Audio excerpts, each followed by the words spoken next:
Hi, I'm Danny. Happy New Year 2024.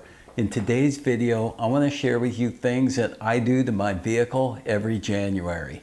And then I repeat this step every 3 months. These are simple tasks, but could save your butt in 2024. Not to mention save you money. Before I get started, I just want to thank everyone who watches my video, especially you guys and girls who've taken the time to subscribe. Yeah, I did say girls. 6.2% of my subscribers are now girls. That's up 6% in 2023. Let's keep that number growing in 2024. I also want to thank everybody who sends positive comments and those of you who sent me a super thanks. That always blows me away, how generous, appreciative people are. Super thanks, totally appreciated, and helps out my channel. If you don't know what a super thanks is, it's that little button at the bottom of the video that says thanks. This allows the viewers to send a tip to the content creator to help support their channel. Now, let's get to the video. Check the air pressure in the spare tire. It usually takes a lot more air than the 4 you drive on. The driver's door usually has a label that shows the recommended tire pressure for all your tires, including the spare. You don't want to install that spare and find out it's flat. This happens all the time. If you have roadside assistance, 20% of all calls are because of the tire is flat. It usually takes about 4 hours or longer for them to get to you and get you back on the road. And that doesn't include them fixing the flat tire. Checking the air pressure in your spare isn't as easy as it sounds. First, you'll have to locate where the manufacturer puts the spare. On this car, it's in the trunk. Then you'll need to access your spare tire. If your trunk's full of junk, you'll need to pull that out. And then here's the cover. Just lift this up. And then right here is everything you're gonna need to change that spare tire if you do get a flat. You have your jack and your lug wrench. Let me just put that aside. Set it down by the wheel for now. So back in the trunk, let's pull this cover. And if you look over here on the tire, it actually says PSI. That's what you need to fill it at. And then if you also look, there's no valve stem to fill it. So we actually need to remove the tire to fill it.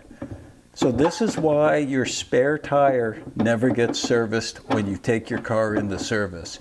Because to actually put 60 PSI in here, or even check it, they need to remove this whole spare tire, and they're just not gonna do that. Because what are you gonna do? You're not gonna pull it apart and check it either. You're just gonna assume they did it. So let me go ahead and pull this tire out.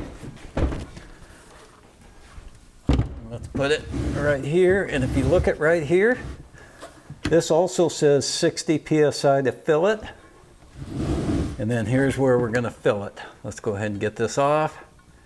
Check the pressure. So I've got this little gauge for tires. Let's go ahead and check the pressure. And I'm at 20 PSI. That's not gonna cut it. So let's go ahead and get some air in this tire. All right, so let's get this tire back in. And remember, it goes in upside down. Flip it upside down. Kind of line it up there. And then just make sure you get this in the right way. And go ahead and just screw it down. Once you get it nice and tight, let's go ahead and get our jack assembly.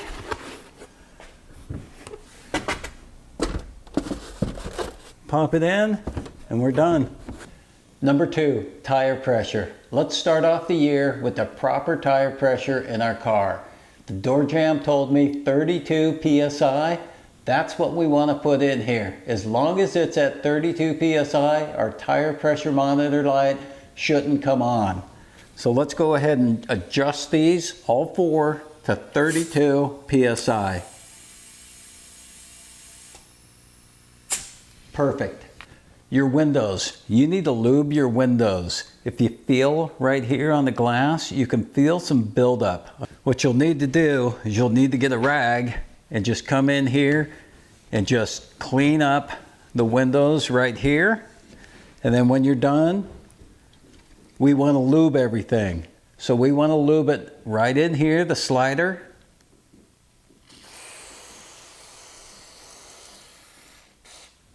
And then all up here.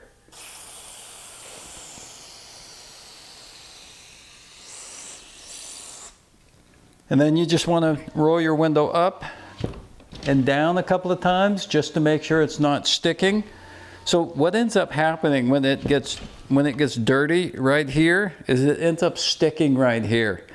And then when you pull your window motor down, it kind of jerks a little bit, and that puts a lot of stress on the window regulator, and that could cause it to have some problem. Battery. So the first thing I like to check is how long it's been in there. So here's a date right here, 5 of 23. So I just replaced mine recently, but if your battery is 5 years old, then you're living on borrowed time. The other thing I like to do is you can actually check the voltage. So on batteries, they should be 12.6 volts for a fully charged good battery. And this one, 12.61 volts. So you can see that one's a fully charged battery. You also want to make sure there's no corrosion around the terminals. If there's corrosion, you can always clean those with baking soda. I have a couple of videos. I have probably 3 or 4 videos on batteries, charging system. I'll link that at the end of the video, but you should go check those out. So the last couple things here are all minor stuff. Your oil. Let's go ahead and just pull it. You just want to be on a level surface. And it just needs to be in those hash marks right here. And mine's right good. It's always good to start off the year knowing everything is good. And then transmission fluid. That's going to be down here.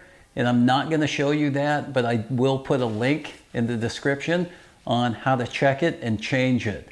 The last thing I want to show you is the washer bottle. So you don't want to use water. You want to use washer fluid. The reason for that is if you're back east, it'll freeze and your water bottle will break.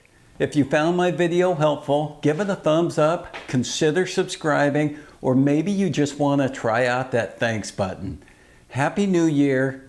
Thanks for watching, and I'll see you in the next video.